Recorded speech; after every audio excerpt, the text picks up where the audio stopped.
Hey everyone. Okay, so last week we kind of went into a brief overview of AI agents and how are they different from regular chatbots. We kind of looked into what are the levels of agents and kind of where we are on that spectrum and where we're looking to go. Now, the next step of this course is kind of going to be looking a little bit more into some of the big decisions you'll make before you start building. Decisions around which provider you're going to go with. Are you going to go with multiple providers? Is it going to be open source versus closed source? What kind of models are you going to need tools and function calling? So let's dive right in. So the first thing that you're going to want to decide is who's going to be the ultimate LLM provider for your agentic app or agents that you're building. A lot of it depends too on which agent orchestration framework you're choosing. For example, LangChain, I know a lot of their documentation there is geared towards OpenAI. So if you're going to go with LangChain, perhaps OpenAI might be the best partner to pair those two up with. But however, Anthropic is also really good. I use Anthropic for all my coding tasks, most of them. And so it really depends on your use case. Google is also very popular, Gemini. It has a huge context window and it's very good for search.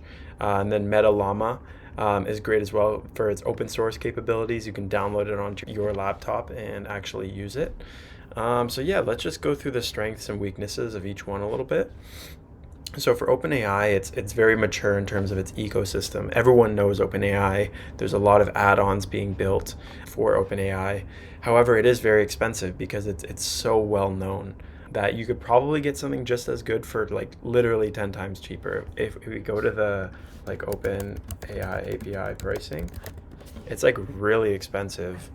It's like you're looking at GPT. I mean, 4.1's not that expensive, but GPT-5 like you're looking at $10 per million tokens, whereas other models is like 10 cents. So it's really expensive compared to some of the open source models. Some open source models are also completely free. So I mean, if you're going to do something that's not at scale, I would start with maybe the best models just to show what is on the frontier, what is possible. But then as you scale, maybe start thinking about what you could do that gets the job done that's maybe a little bit cheaper. Looking at Anthropic, yeah, excellent reasoning, long context window, strong safety. I think that Anthropic has some of the leading research in AI. So just kind of continuing with that tool is so important. I would definitely recommend if you want to stay on the cutting edge. Like I look at Anthropic's docs all the time, like Anthropic research. They have a ton of like great thought leadership. And so just using their model, they also have a great YouTube channel with like a lot of their engineers that actually speak to us. So just like reading through these can really help you kind of stay on top of the edge of these things. Google Gemini, I mean, it's huge. There's such a great ecosystem. I find that there's so many different open source and kind of cost efficient tools being built by Google. The only problem is some of them are not very mature or like you don't really know which one is the best. So you just have to do your research and be sure which one you're using. Google also has very good multimodal capability, so great for images, processing documents, things like that. Like I think they're really building towards that kind of general purpose AI that will have vision capabilities, audio capabilities, whereas some of these other smaller companies like Anthropic are going to be kind of niching more down into the coding space, I find. And then Meta, obviously, Mark Zuckerberg has talked a lot about open source. So that's really important. However, with the model being open source, it could potentially have some performance drops where if you need high quality, it might not be able to reach that. Ecosystem is growing as well very fast.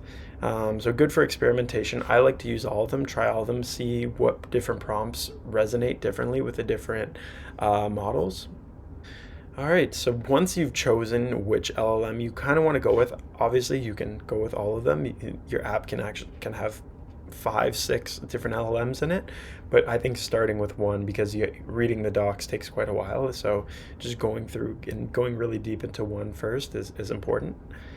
And then the next thing is kind of going into what you want to use in terms of pricing.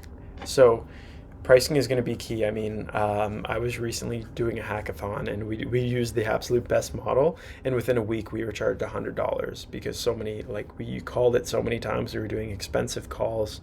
So I think in the prototyping phase, you want to use the most reliable model. Like, you don't want to get bogged down and, like, I don't know if AI can even accomplish the task. You want to be optimistic about what AI can accomplish. Reasoning models work best with a lot of context. So load up that context. Like some of the models have millions of token context windows. That's like a full book, that's multiple books. So put huge amounts of context and allow the reasoning model to cook. Also, using well-known models are easier to debug. There's more documentation on the internet, and there's faster iteration. You don't have to focus as much on the limitations of the model, and more so just the limitations of your agent workflow that you're building. And then once you kind of scale and you're starting to have tens, hundreds, thousands of users, then you could start to switch models, test. You can have like A/B tests to see which one's better between the good model and the cheaper model. And if you see here, just the math, spending $100 extra on model cost during prototyping could save you 10,000s in development time. It's not even close. So just spend the money up front, build a really good model, make sure it's working, and then in the future you can kind of cut down on costs a little bit. The next thing when deciding what model you want to use is function calling capabilities. So obviously with agents, one of the core functionalities of agents is the ability to call a tool. And a tool is just a predefined function that the AI can call, for example, performing a web search or performing a Python script.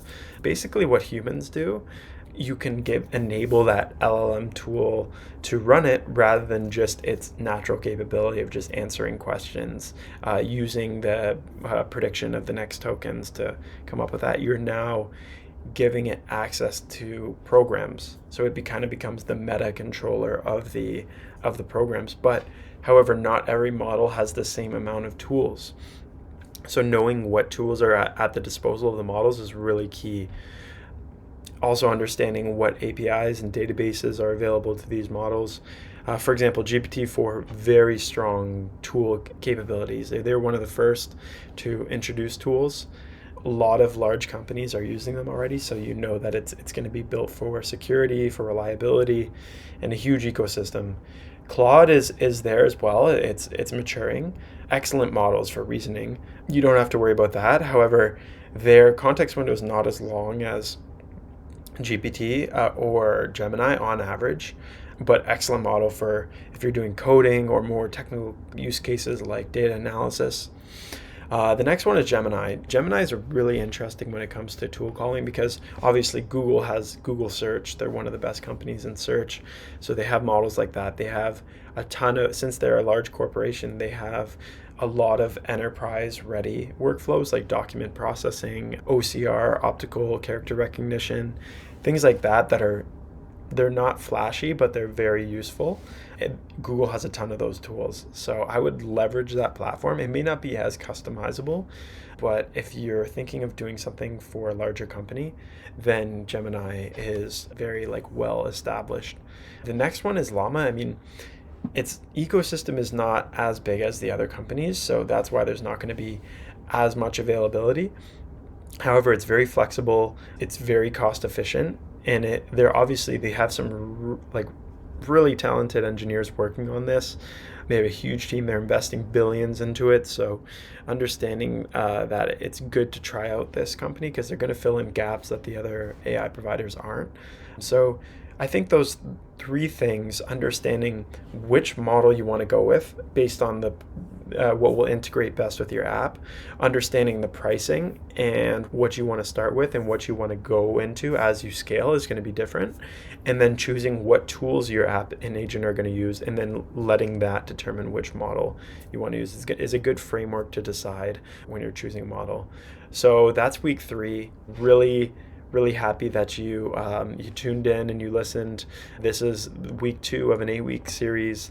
By the end of the series, we're going to have built a fully fledged AI agent using all of the building blocks that we learned throughout the course. I will post the upcoming episode details, and you can expect within a week or so we'll have the next episode up. So thank you so much for listening. You can connect with me at any time if you have any questions. Leverage the comments. I'm really happy with everyone who's participating, and it really helps me improve these videos that I'm making. And yeah, enjoy building, and we'll talk soon.